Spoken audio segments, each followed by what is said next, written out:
The telegram arrived on a Tuesday, and with it came the confirmation that Beatrice Edwards would marry a stranger in 3 weeks' time. She stared at the thin paper in her hands, reading the terse words that sealed her fate like a business contract, which was essentially what this marriage would be. At 22 years old, she had accepted that love was a luxury women like her could not afford, not when survival hung in the balance like a sword over her head. The year was 1878, and Roswell, New Mexico Territory, was a harsh and unforgiving place for a woman alone. Beatrice had learned that lesson well in the 6 months since her father died, leaving her with nothing but debts and a small boarding house that barely kept food on her table. The creditors circled like vultures, and when Marcus Nash's advertisement for a wife had appeared in the newspaper her friend showed her from Santa Fe, Beatrice had responded with the practicality that had kept her alive this long. Now, standing in the cramped kitchen of her boarding house, she reread the telegram. Arriving Saturday, will marry following Monday, bringing settlement funds, Marcus Nash. No warmth, no false promises of affection. At least he was honest about what this was, she thought. A transaction. He needed a wife to help run his ranch, and she needed financial security. It was simple, clean, and utterly devoid of the romantic notions she had abandoned long ago. "You do not have to go through with this," her only boarder, Mrs. Patterson, said from the doorway. The elderly widow had been watching Beatrice with concerned eyes ever since the advertisement response had been sent. "Yes, I do," Beatrice replied, folding the telegram carefully. "Unless you know another way to pay off $300 in debts by the end of next month." Mrs. Patterson sighed but said nothing more. They both knew there was no other way. Saturday arrived with a dust storm that turned the sky orange and gritty. Beatrice stood on the platform of the small station, her best dress already coated in a fine layer of sand, waiting for the stage that would bring her future husband. She had seen a photograph, a formal portrait that showed a stern-faced man with dark hair and serious eyes. He was 27, ran a cattle ranch 20 miles outside of town, and needed a wife. That was all she knew, all she needed to know. The stage pulled in 15 minutes late, and Beatrice watched as passengers disembarked, coughing and brushing dust from their clothes. Then she saw him. Marcus Nash was taller than she had expected, with broad shoulders that spoke of hard physical labor. His face was weathered by sun and wind, making him look older than his years, but his eyes, those serious dark eyes from the photograph, held something she had not anticipated. Kindness, perhaps, or at least not cruelty. He spotted her immediately. She was the only woman waiting alone, and she matched the description she had sent. He approached with his hat in his hands, a gesture of respect that surprised her. "Miss Edwards."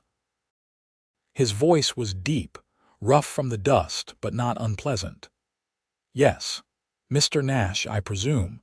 He nodded, and for a moment they simply looked at each other, two strangers about to bind their lives together for reasons that had nothing to do with the heart. "I have a room at the hotel," he said finally. "Separate from yours, of course. I thought we might talk before Monday, get to know each other a bit." This surprised her. She had expected him to be as businesslike about this as his telegram suggested. "That would be acceptable," she said carefully. He offered his arm, and she took it, feeling the solid strength beneath the fabric of his coat. They walked through the dusty streets of Roswell in silence, and Beatrice felt the weight of curious stares following them. Small towns thrived on gossip, and her impending marriage had been the subject of much speculation. The hotel dining room was nearly empty, the lunch crowd having dispersed. Marcus ordered coffee and pie, then turned his full attention to her. "I want to be honest with you, Miss Edwards. I know this is not a conventional arrangement, but I want you to know what you are getting into. "I appreciate that," Beatrice said, her hands folded primly in her lap. "My ranch is doing well.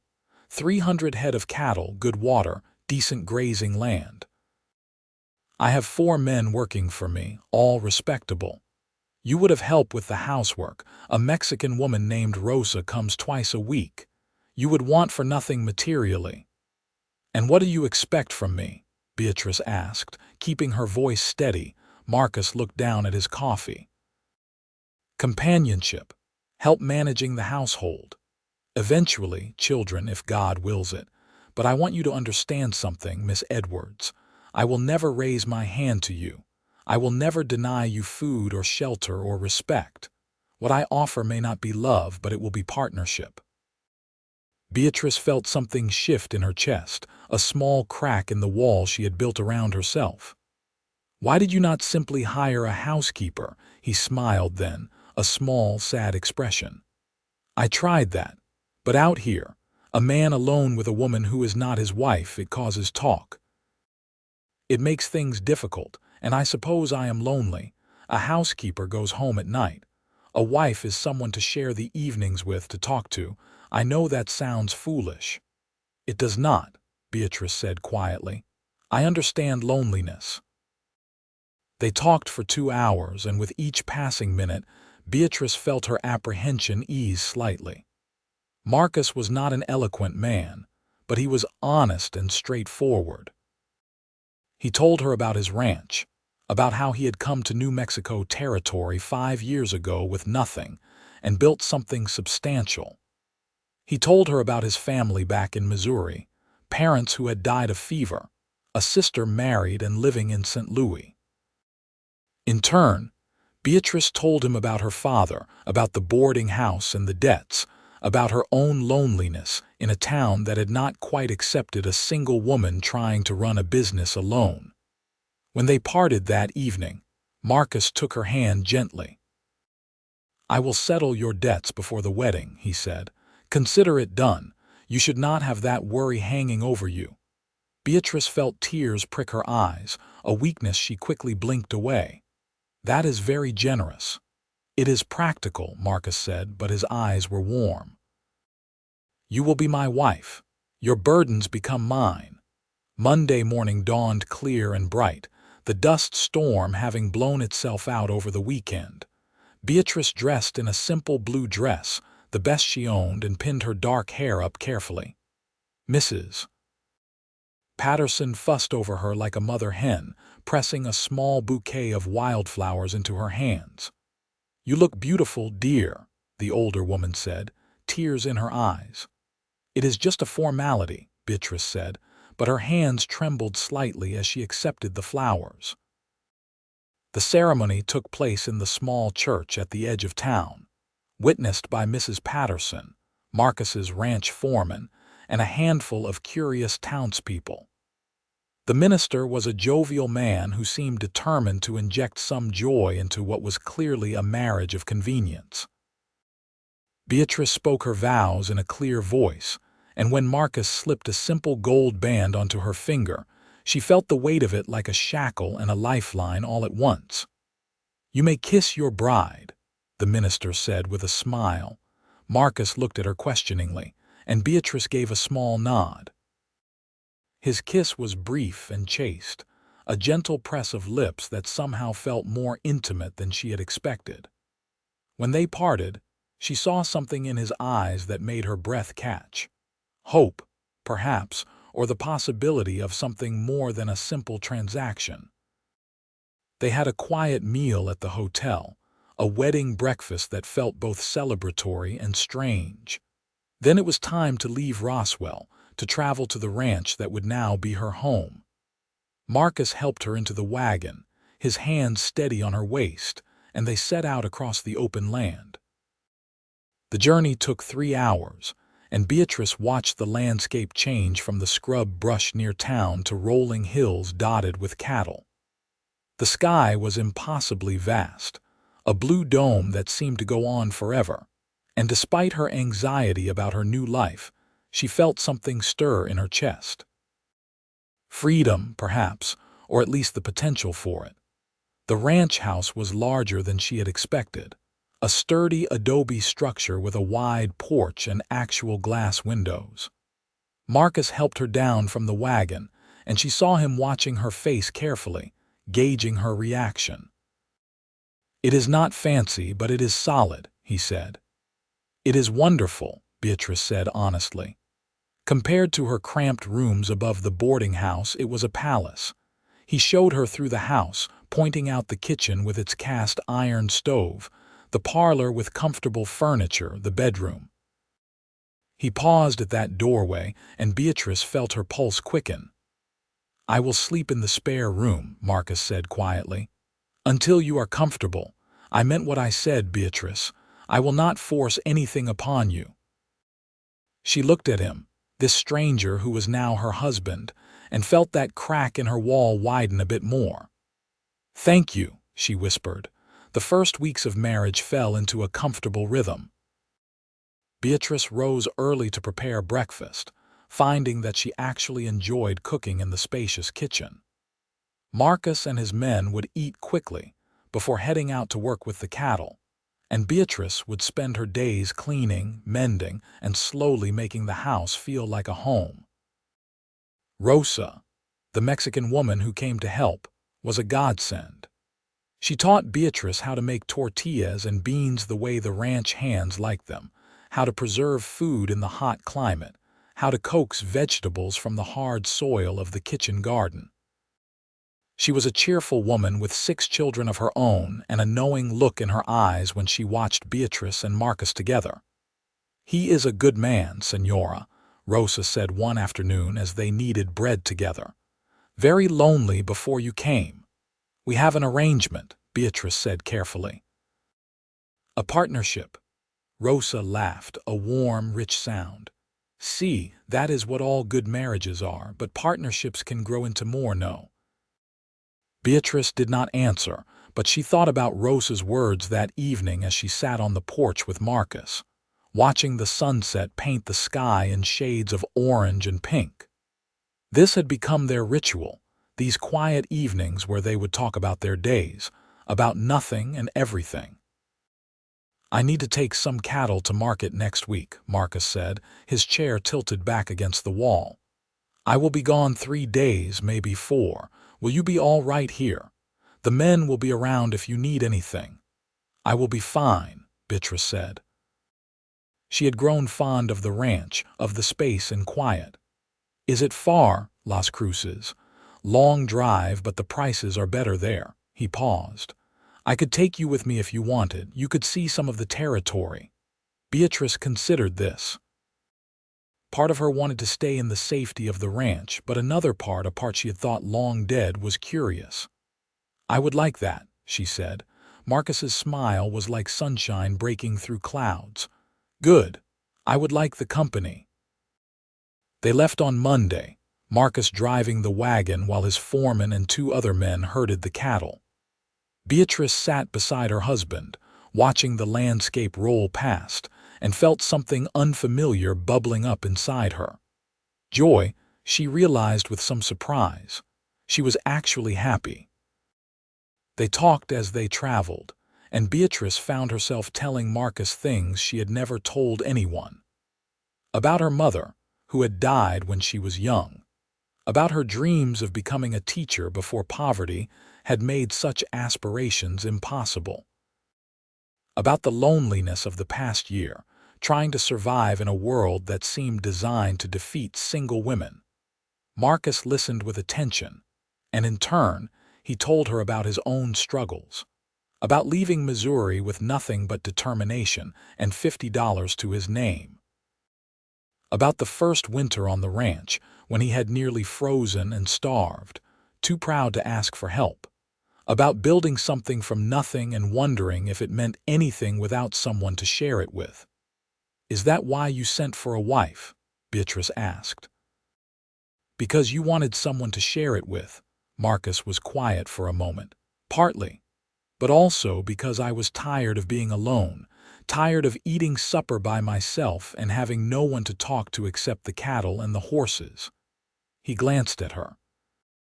I know this was a business arrangement for you, Beatrice, but I want you to know that I am glad you are here. You have made that house a home." Beatrice felt warmth spread through her chest. "It has become my home," she said softly. "More than I expected." Las Cruces was bustling with activity, and Marcus found good prices for his cattle. He surprised Beatrice by taking her to the general store and insisting she pick out fabric for new dresses, ribbons, whatever she wanted. She protested, saying she had everything she needed, but he was insistent. "You are my wife," he said firmly. "You should have nice things." She chose carefully, practical fabrics mostly, but Marcus added a bolt of deep green silk to the pile before she could protest. "For when we go to town socials," he said, "I want you to have at least one beautiful dress." That night, they stayed at a small hotel, and for the first time, Marcus asked if she would be comfortable sharing a room. "Separate beds," he added quickly. "But it would save money, and I thought, well, we have been married over a month now." Beatrice agreed, surprised to find that she trusted him completely. They lay in their separate beds in the darkness, and Marcus told her stories about the stars, about his childhood, about his hopes for the ranch. She fell asleep to the sound of his voice, feeling safer than she had in years. The journey back to the ranch felt different. Beatrice found herself sitting closer to Marcus on the wagon seat, and when the trail got rough, he put his arm around her to steady her. She did not pull away. Something was changing between them, a shift from polite strangers to something more. And Beatrice found that, instead of frightening her, it filled her with anticipation. They arrived home on a Thursday evening, and as Marcus helped her down from the wagon, his hands lingered on her waist. "I am glad you came with me," he said. "So am I," Beatrice replied, and on impulse she reached up and kissed his cheek. Marcus went very still, and when she pulled back, she saw something fierce and tender in his eyes. "Beatrice," he said, her name a question and a prayer. "I think," she said carefully, "that this partnership might be becoming something more." He cupped her face gently in his calloused hands. "I have been falling in love with you since the day you stepped off that stage," he said. "I did not say anything because I did not want to pressure you. But if you are feeling even a fraction of what I feel—" She kissed him properly then, and it was nothing like that chaste kiss at their wedding. It was heat and promise and the opening of doors she had thought forever closed. When they finally pulled apart, both breathing hard, Marcus rested his forehead against hers. "I want to be a real husband to you," he said, "if you will have me." "Yes," Beatrice whispered. "Yes." That night their marriage became real in every sense of the word. Marcus was gentle and patient, and Beatrice discovered that the physical intimacy she had approached with trepidation was actually something beautiful when shared with someone you cared for. Afterward, lying in his arms, she felt tears slip down her cheeks. "Did I hurt you?" Marcus asked anxiously. "No," she said, laughing and crying at once. "I am just happy. I did not think I could be this happy." He held her close, kissing her hair. "Neither did I." The summer passed in a haze of contentment. Beatrice threw herself into making the ranch house truly theirs, planting flowers, making curtains from the fabrics Marcus had bought, cooking meals that the ranch hands praised lavishly. But more than that, she found herself falling deeper in love with her husband every day. Marcus was not a demonstrative man by nature, but he showed his love in countless small ways. He brought her wildflowers from the range. He built her a bookshelf and surprised her with books ordered from Santa Fe. He taught her to ride, patient and encouraging as she learned to control the gentle mare he bought just for her. In turn, Beatrice learned to read the subtle signs of his moods, to know when he needed quiet and when he needed to talk. She learned that he loved apple pie above all other desserts, that he slept better when she ran her fingers through his hair, that he had nightmares sometimes about the hard years and needed to be held until they passed. They began to talk about the future in concrete terms. About expanding the herd, about hiring more men, about building an additional room onto the house. About children, someday, when the time was right. It was late August when Beatrice realized she might be pregnant.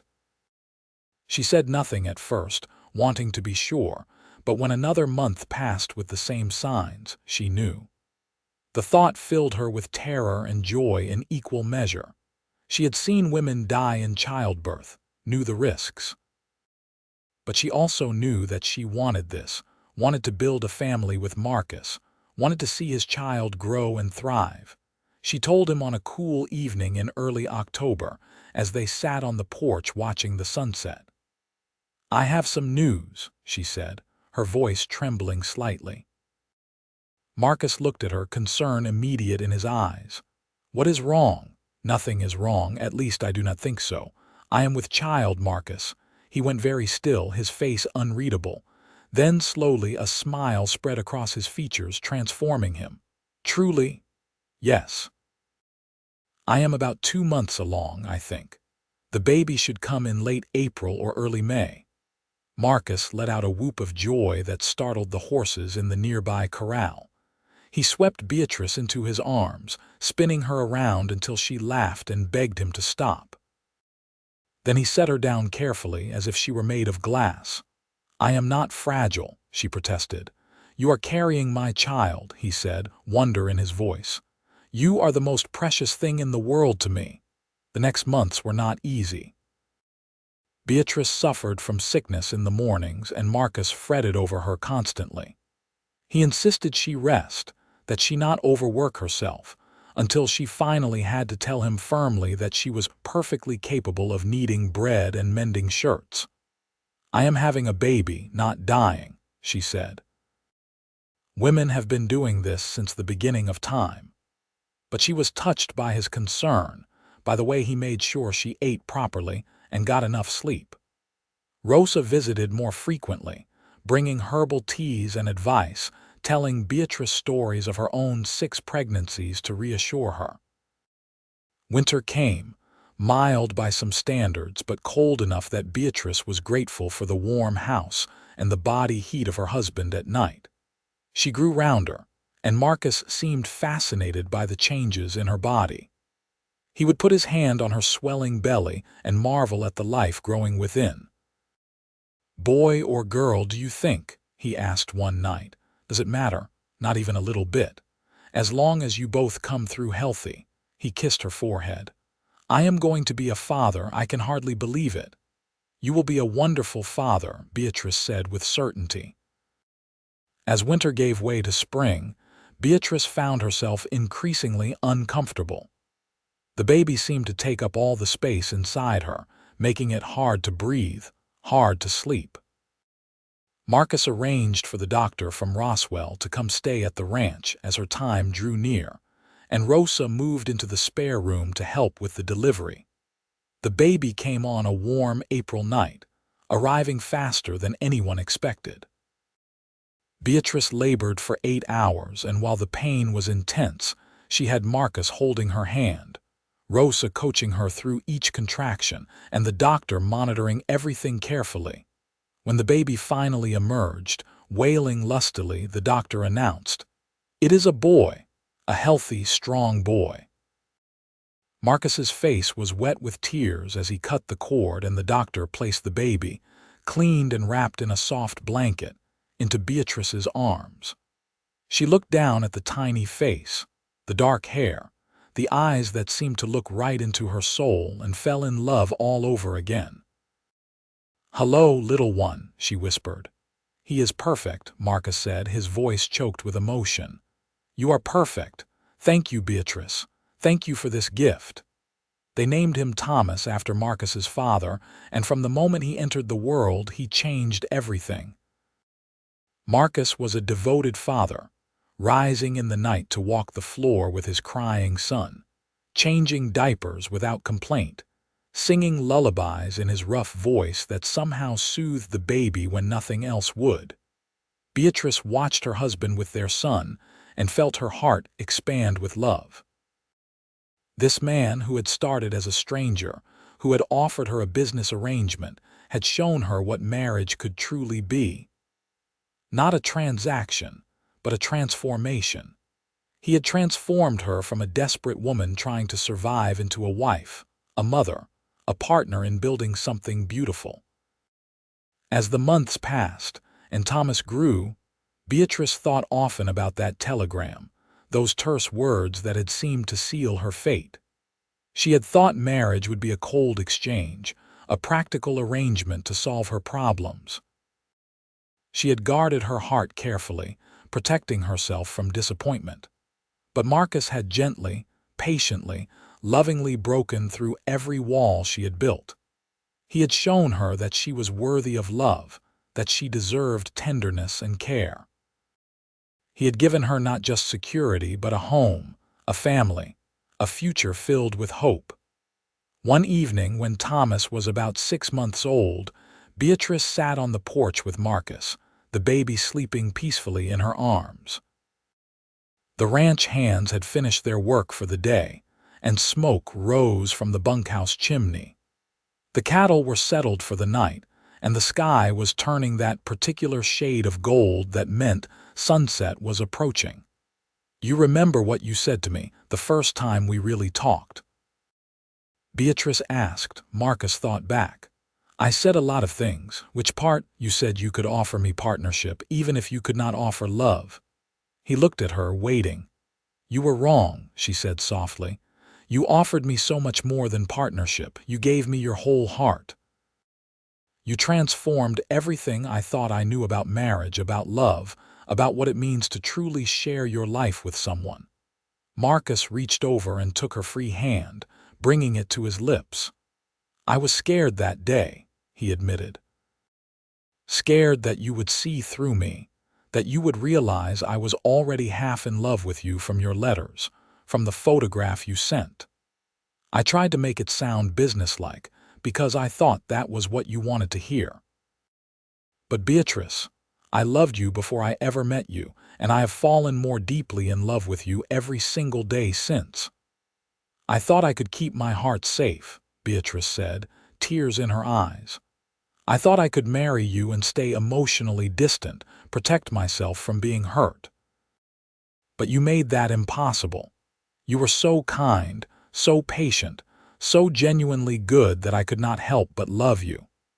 They kissed over their sleeping son, a tender kiss that promised years of such moments, years of love and partnership and transformation.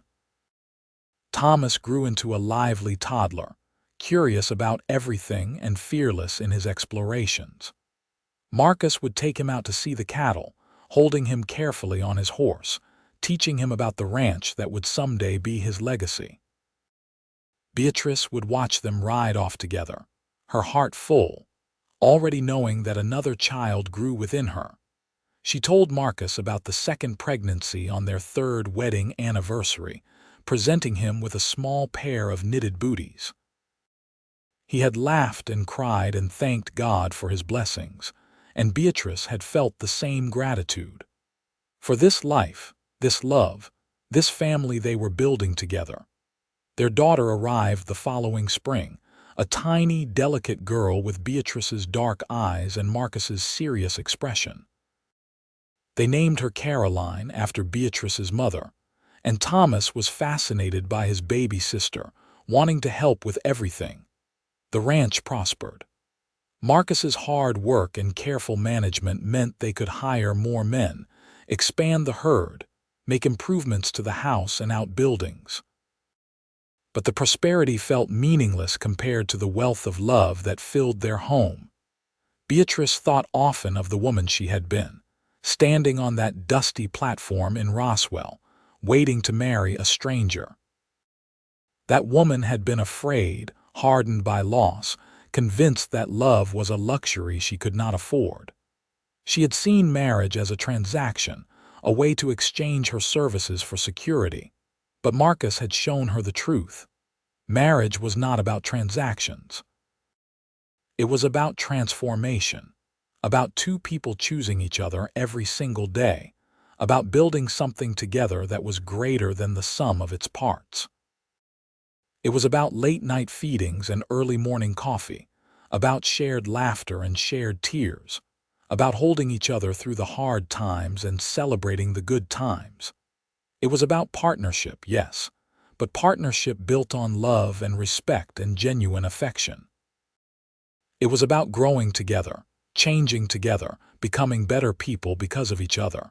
As the years passed, their family continued to grow. Another son arrived when Caroline was 3, then twin girls 2 years later. The house expanded to accommodate them all, rooms added as needed, filled with the noise and chaos and joy of a large, loving family. Rosa's children grew up alongside the Nash children, and the families became intertwined in the way that often happened on the frontier, where survival sometimes depended on community and support. Beatrice learned Spanish from Rosa and her daughters, and Marcus made sure Rosa's husband always had work on the ranch. The ranch became known throughout the territory as a good place to work, where the owner treated his men fairly and his wife was kind to everyone. Travelers knew they could stop at the Nash Ranch and receive a hot meal and a place to sleep in the barn, no questions asked. Beatrice insisted on this hospitality, remembering her own desperate times, wanting to help others as she wished someone had helped her. Through it all, her love for Marcus only deepened. She watched him become not just a husband but a father, a pillar of the community, a man respected for his fairness and integrity. She saw how he handled conflicts with wisdom, how he mentored the younger ranch hands, how he never lost his temper with their children no matter how trying they could be. And Marcus, in turn, marveled at his wife's strength and grace. She had taken on the role of ranch wife with determination and had excelled beyond his wildest dreams. She kept the books for the ranch with meticulous care, proving to have a head for numbers that saved them money more than once. She doctored sick animals and injured men with equal competence. She raised their children with love and discipline, creating a home filled with warmth and laughter. But more than all of that, she had given him her heart. The guarded, careful woman who had stepped off that stage had bloomed into someone confident and joyful, someone who sang while she worked and laughed easily, and showed her love in 1,000 small ways every day. They still had their evening ritual, sitting on the porch after the children were in bed, talking about their day, making plans for the future. Sometimes they spoke of serious things, like which pastures to rotate the cattle to, or whether they could afford to buy the adjoining property that had come up for sale. Sometimes they talked of silly things, like what names the children had given to their favorite barn cats, or the way Thomas had tried to rope a chicken that morning. But always, there was love in those conversations. Love and respect and genuine friendship. They had become partners in the truest sense, equals who relied on each other and supported each other through everything life threw at them. On their 10th wedding anniversary, Marcus surprised Beatrice with a trip back to Roswell. They left the children with Rosa and her daughters and spent 3 days in town, staying at the hotel where they had first had coffee and pie together. "You remember how terrified I was?" Beatrice asked as they walked the streets of the town that had changed so much in the past decade. "You did not show it," Marcus said. "You looked so calm and collected. I was the one shaking in my boots, worried you would take one look at me and decide to run." Beatrice laughed. "I thought about it," she admitted, "but there was something in your eyes, kindness, I think." I had not seen much kindness in the months after my father died. It made me think maybe things would be all right. "And were they? All right, I mean?" Marcus asked, though his smile suggested he knew the answer. "They were so much more than all right," Beatrice said, stopping to face him on the wooden sidewalk. Marcus, you gave me everything. A home, a family, security, yes. But more than that, you gave me love. Real, true, transformative love. You took a woman who thought her heart was dead and brought her back to life. Marcus pulled her into his arms, right there on the street, not caring who saw. You did the same for me, Beatrice.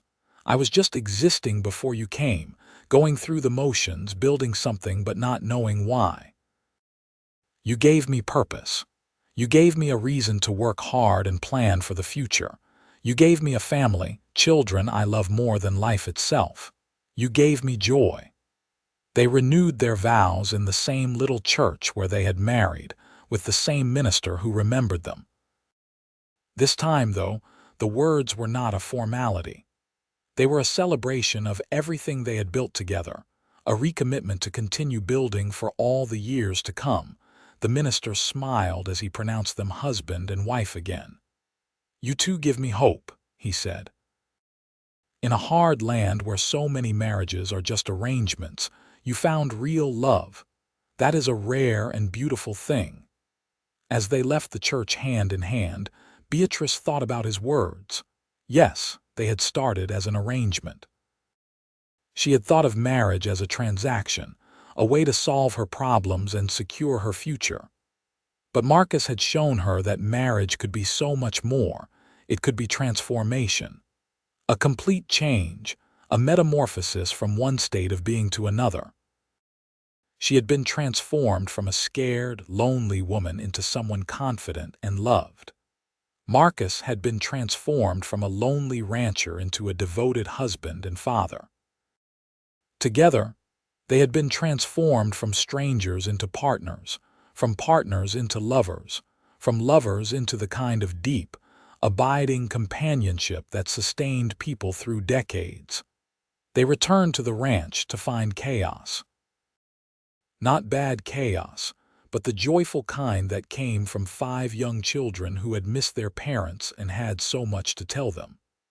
Thomas, now 9, had apparently tried to ride an unbroken horse and had the bruises to prove it. Caroline had lost a tooth and was proud of the gap in her smile. The younger children clamored for attention, all talking at once about the adventures they had had. Marcus caught Beatrice's eye over the heads of their children, and the look they shared held a lifetime of love and understanding. This was their life, built from nothing, created from a simple transaction that had become the greatest transformation either of them could have imagined. The years continued to pass, marked by the usual milestones of ranch life. Good years when the cattle thrived and the prices were high. Hard years when drought threatened or illness struck the herd. But through it all, Marcus and Beatrice faced everything together, their partnership growing stronger with each challenge overcome. Thomas grew into a serious young man, taking on more responsibility on the ranch, learning everything his father could teach him about running a successful operation. Caroline became a talented horsewoman, able to ride as well as any of the ranch hands, often accompanying her father on the long rides to check on the herd. The younger children grew and thrived, each developing their own personalities and interests. But even as their children grew and began to think about their own futures, Marcus and Beatrice remained each other's primary focus. They still had their evening talks on the porch. They still found time to steal kisses in quiet corners of the house. They still looked at each other with the kind of love that made their children roll their eyes and smile. "You two are disgustingly in love," Caroline said one evening when she was 16, catching her parents dancing in the kitchen to music only they could hear. "I certainly hope so," Marcus said, not letting go of Beatrice. "We have been married for 18 years. It would be a shame if we did not like each other by now." "It is more than like," Beatrice corrected, smiling up at her husband. "It is love, deep, abiding, wonderful love." Caroline shook her head but smiled. "I want what you two have," she said. "When I get married someday, I want it to be like this." Then do not settle, Beatrice told her daughter seriously.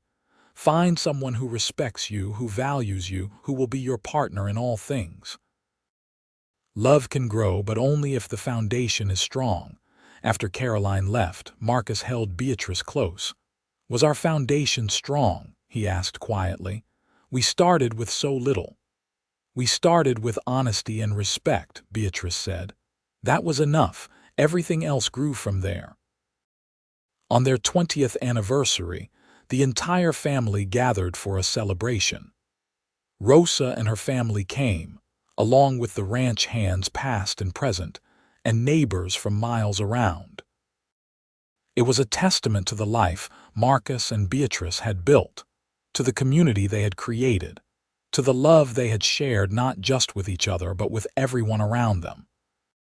As Beatrice stood on the porch of the house that had become so much more than she had ever imagined, watching her husband talk and laugh with their guests, she thought back to that scared young woman who had answered an advertisement for a wife. That woman would not recognize the person Beatrice had become. Confident, loved, secure in herself and her place in the world, Marcus caught her watching him and made his way through the crowd to her side. "What are you thinking about?" he asked, slipping his arm around her waist. "About transformation," Beatrice said. "About how people can change, how love can change them." "We changed each other," Marcus said. "You made me better, kinder, more patient, more open to joy. And you made me brave enough to love," Beatrice replied. "I thought my heart was closed forever, but you opened it." They stood together, watching their children and grandchildren, yes, because Thomas had married the year before and had just presented them with their first grandchild, a baby girl. The circle of life continuing, the legacy of love they had created spreading to the next generation. "You ever regret it?" Marcus asked quietly. "Answering that advertisement, coming out here to marry a stranger?" Beatrice turned to face him fully, taking both his hands in hers. "I regret only that I wasted so much time being afraid. But no, I do not regret answering that advertisement. It was the best decision I ever made. You were the best decision I ever made." Marcus kissed her, a tender kiss that still held the same promise it had 20 years ago. When they pulled apart, he rested his forehead against hers. "I love you, Beatrice Nash, more today than yesterday and less than I will tomorrow." "I love you too," she whispered back. "Thank you for showing me what love could be. Thank you for transforming my life." As the sun set over the ranch, painting the sky in brilliant shades of orange and pink and gold, Beatrice and Marcus stood together, surrounded by the life they had built. It had started as a transaction, yes, but it had become so much more. It had become a transformation, a complete change from what was to what could be. Beatrice had thought marriage was just a way to survive, a practical arrangement to solve practical problems. But Marcus had shown her that marriage could be magic when built on love and respect. It could transform two people, making them better, stronger, more complete together than they ever could have been apart.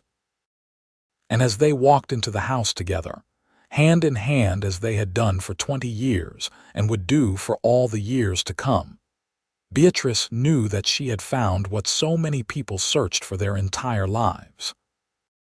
She had found true love, the kind that lasted, the kind that grew deeper with time, the kind that transformed everything it touched. The kind of love that turned transactions into transformations, that turned strangers into soulmates, that turned a simple marriage of convenience into the greatest love story she could have ever imagined. And she knew, with absolute certainty, that she would not change a single moment of it. Not the fear, not the uncertainty, not the awkward beginning, because all of it had led her here, to this moment, to this life, to this man who had shown her that love was not a luxury but a necessity, not a weakness but a strength. Marcus had taken her hand that first day and promised her partnership. But he had given her so much more. He had given her transformation, and in doing so, he had given her everything.